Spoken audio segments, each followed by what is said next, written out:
Ahoy! Bonjour à tous. Je suis heureuse et honorée de participer un peu de loin à cette conférence et j'espère que mes propos vont apporter quelques éléments supplémentaires à votre connaissance de la politique agricole européenne. Avant de vous parler du nouveau concept de la stratégie de la ferme à la table, qui est en cours de discussion actuellement au Parlement, il convient quand même de rappeler que l'Union européenne est la première puissance agricole mondiale. En 2016, la production agricole européenne représente près de 405 milliards d'euros de chiffre d'affaires. L'État membre y contribuant le plus étant la France à hauteur de 17%, suivi de l'Italie, de l'Allemagne, de l'Espagne, des Pays-Bas et de la Pologne. À titre d'exemple, les céréales européennes représentent près de 11% de la production mondiale, la France en étant de loin le plus important producteur, suivi de l'Allemagne et de la Pologne. La France est également le premier producteur de bovins en Europe, tandis que l'Allemagne et l'Espagne assurent l'essentiel de la filière porcine.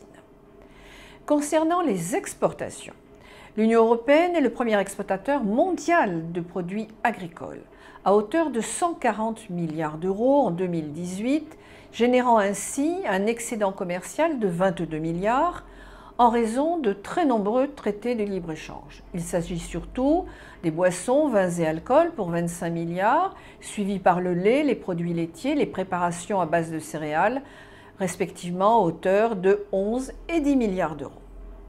Le nombre d'exploitations européennes était de 10 millions en 2013. Malheureusement, elle ne fait que diminuer. La surface agricole atteignait alors 174 millions d'hectares, soit 40% du territoire européen. Il est clair que ces chiffres colossaux sont à mettre au crédit de nos agriculteurs, qui chaque jour participent à garantir la souveraineté alimentaire de notre continent et donc de nos États membres. Cela est d'autant plus admirable qu'ils le font dans des conditions qui se dégradent de plus en plus. En effet, la concurrence mondiale, les traités de libre-échange, la désertification des campagnes, le manque de main-d'œuvre, les difficultés de renouvellement des générations et leur vieillissement, le millefeuille normatif et administratif, l'agribashing, très à la mode, et les injonctions environnementales ajoutent toujours un peu plus de complexité et de dureté à ce métier. S'ajoute à ce tableau une demande légitime de la part de nos populations d'un retour à une plus grande mesure, à une prise de conscience que nous vivons dans un monde fini où la notion de limite démontre au quotidien qu'elle est plus que jamais pertinente. Face à l'artificialisation des sols et au déclin de la biodiversité, nous devons bien évidemment réduire notre dépendance aux pesticides et totalement reconsidérer la manière dont nous traitons les animaux, car cela dit beaucoup du respect que nous avons pour nous-mêmes et notre culture. Enfin, il faut que nos agriculteurs, que nos paysans puissent retrouver le goût et la quiétude de leur travail, grâce en particulier à une juste rémunération. Aujourd'hui en France, mais dans d'autres pays européens aussi, c'est un agriculteur par jour qui se suicide. Cela n'est évidemment pas acceptable. Cela dit, notre responsabilité, c'est donc de proposer des solutions concrètes et viables. C'est le sens des propositions que nous faisons au Rassemblement national, en France, mais aussi par notre groupe Identité Démocratie au Parlement, avec notre stratégie dite du localisme, qui est la version française de la relocalisation. Nous nous félicitons qu'elle soit aujourd'hui déclinable dans sa version européenne par cette fameuse stratégie de la ferme à la fourchette. Cette stratégie, dite aussi Farm to Fork, a été présentée en mai 2020 par la commissaire européenne à la santé et la sécurité alimentaire, en lieu et place du commissaire à l'agriculture et développement rural. Ce parrainage n'est pas anodin, puisqu'il dévoile la volonté de la Commission d'y apporter une dimension climatique et sanitaire importante. Et c'est effectivement la première fois que la Commission propose un cadre concret pour une politique alimentaire européenne, englobant toutes les étapes de la production à la consommation. Les ambitions clairement affichées, et même chiffrées pour certaines, sont de réduire l'empreinte environnementale, d'inclure les préoccupations de santé et d'améliorer la robustesse et la résilience de nos systèmes alimentaires. Alors donc, quelles sont ces grandes ambitions? Cette stratégie entend intégrer l'ensemble du système alimentaire, et cela se voit dans une très large part du document de 20 pages édité par la Commission, à l'adresse des députés de la Commission Agriculture et Environnement, puisque nous travaillons ensemble. Elle donne les grandes lignes directrices de cette ambition européenne en se concentrant sur les conditions de la production agricole. La Commission affirme ainsi sa volonté de réduire les pesticides chimiques et les risques associés de 50% d'ici 2030.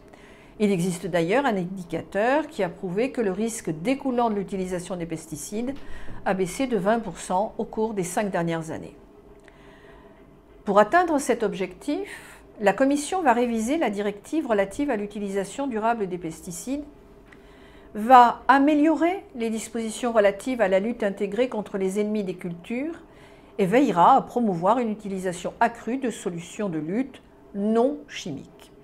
Pour les engrais, la Commission souhaite réduire les pertes de nutriments, en particulier l'azote et le phosphore, d'au moins 50%, tout en s'assurant de ne pas détériorer la fertilité des sols.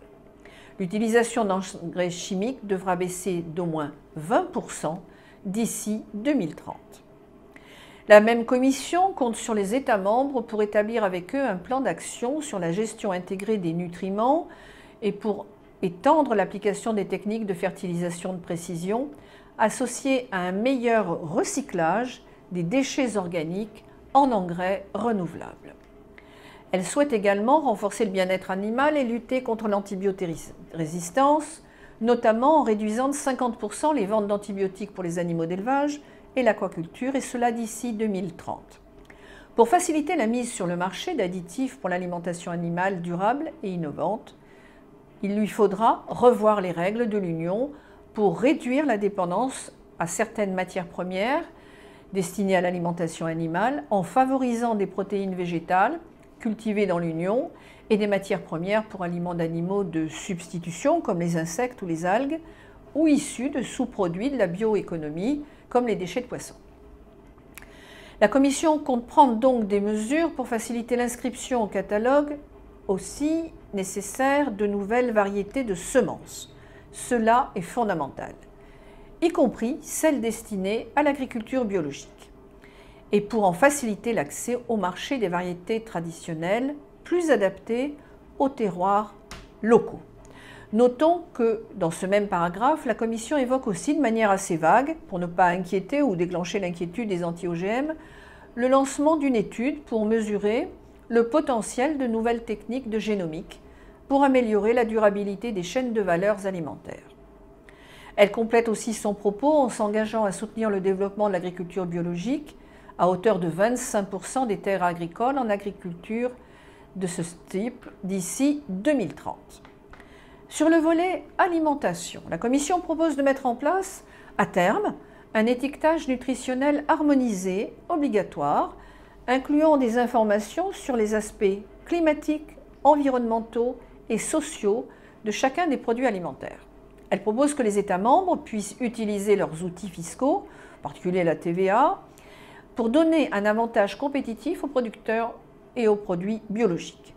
Elle se donne aussi des objectifs pour réduire le gaspillage alimentaire d'ici 2023, c'est-à-dire demain. Il est clair que cette stratégie devra nécessairement s'articuler, vous le comprenez, avec la nouvelle PAC qui a été votée au mois d'octobre. Pour faire un tout petit rappel, la PAC antérieure, qui a été mentionnée dès 1957 dans le traité de Rome, a été mise en place en 1962. Elle reflète, à l'époque, la nécessité d'augmenter la production alimentaire dans une Europe dévastée par des années de guerre. Au terme de longues négociations, cette PAC instaure 3 instruments fondamentaux. Les taxes à l'importation, les prix garantis et les restitutions aux exportations pour permettre d'écouler la production agricole, quelle que soit sa quantité. Elle sera donc vendue sur le marché intérieur, rachetée par la communauté ou exportée dans les pays tiers. Rapidement, cette PAC remplit ses objectifs. De fait, elle stabilise les prix, augmente les revenus des agriculteurs et assure l'approvisionnement à un coût raisonnable pour les consommateurs, tout en augmentant considérablement la productivité et la production agricole de la communauté européenne. Mais elle montre également, dès les années 1970, des effets pervers.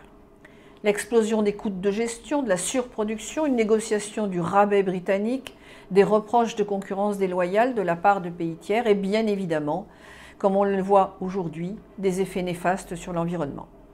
Et tout cela au motif de juguler une surproduction.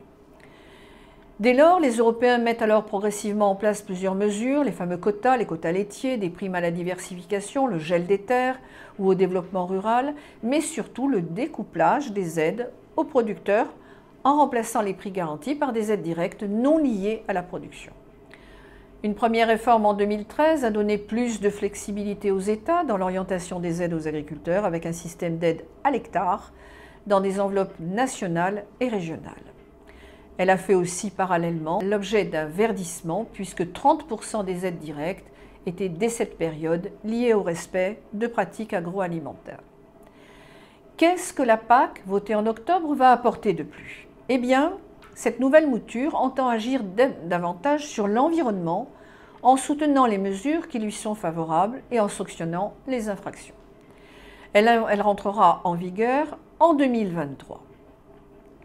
En passant, il faut signaler que cette PAC représente quand même 35% du budget de l'Union, soit 358 milliards d'euros, et son budget va revenir à 6 ou 7 millions d'exploitations agricoles dans l'Union. Certaines de ces nouvelles mesures sont pour nous favorables à l'environnement et comme telles acceptables. Il s'agit du renforcement des causes de conditionnalité que chaque agriculteur devrait respecter pour obtenir un soutien. La révision à la hausse des objectifs proposés par les ministres de l'Agriculture de chacun des États, au moins 30% du budget des paiements directs serait consacré aux écoschémas, un nouvel outil pour inciter les agriculteurs volontaires à opter pour des solutions favorables à la transition écologique. 35% du budget y sera donc consacré. Il y aura la création d'un conseil agricole dans chaque État membre.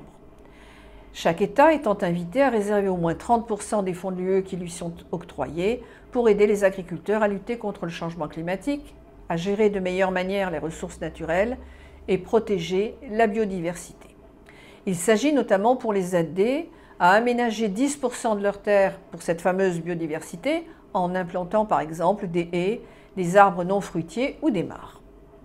En revanche, il est regrettable qu'il y ait des sanctions plus lourdes pour les agriculteurs qui enfreindraient à plusieurs reprises les exigences de l'Union européenne.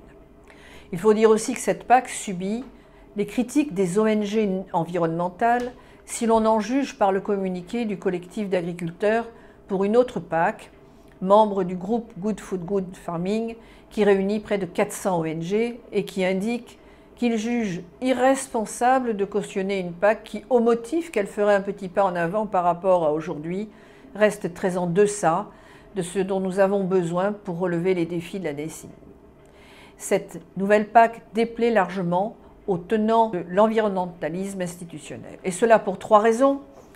Parce que les États membres vont définir un peu plus eux-mêmes leurs plans nationaux, parce que la lutte contre le changement climatique n'est pas l'objectif principal de cette nouvelle PAC et que le verdissement est principalement incitatif et volontaire. Le texte doit encore passer par des discussions interinstitutionnelles pour que sa version finale soit enfin connue. En ce qui nous concerne, nous suggérons donc d'orienter ces nouvelles mesures au niveau national dans le sens de plus de souveraineté. Et pour cela, nous proposons que chaque État membre, et en particulier en France, soit une puissance agricole au service d'une alimentation saine. Pour cela, différents moyens. En appliquant le patriotisme économique aux produits agricoles nationaux pour soutenir immédiatement nos paysans et nos pêcheurs, notamment au travers de la commande publique. En incitant à soutenir les exploitations familiales, en refusant les traités de libre-échange, TAFTA, CETA, Australie, Nouvelle-Zélande, et en refusant ce modèle économique fondé sur la mondialisation sauvage des échanges et le dumping social, sanitaire et environnemental, nous reverrons donc tous ces traités internationaux.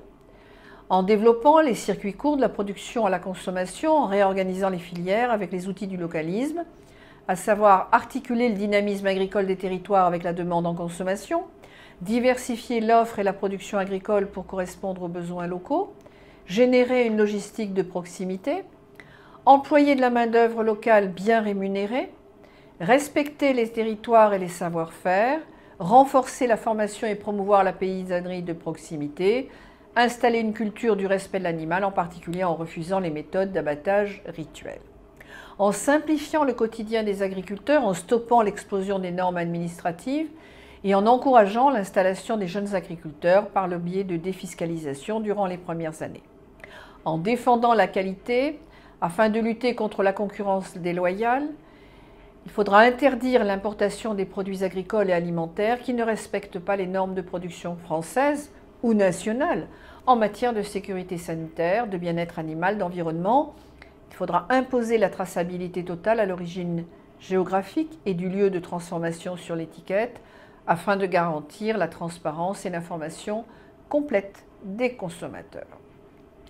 En favorisant aussi les exportations agricoles, notamment en soutenant les labels de qualité. La paysannerie est pourtant le creuset de l'histoire européenne. Les peuples de nos nations ont su dompter la nature, ils ont su comprendre les particularismes géographiques pour transformer ce formidable réservoir de vie qu'est la Terre en outil de notre puissance et de notre souveraineté. Je vous remercie.